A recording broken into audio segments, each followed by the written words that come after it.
Can you turn off Wi-Fi for certain apps on iPhone? In order for you to figure it out, let's jump right into the video. First thing first, start by heading over to the settings of a device and move into Wi-Fi. Right here you can see there is no any option or the feature in order for you to turn off in certain apps. Now let's check the another option. Go back to settings, scroll all the way down and move into apps. Head over to any of the specific app that you want to turn off the Wi-Fi. Let me move into ChatGPT for now.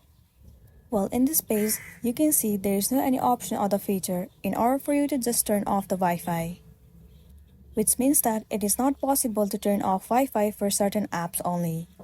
If you turn off the Wi-Fi completely, then it will also be turned off for all the apps.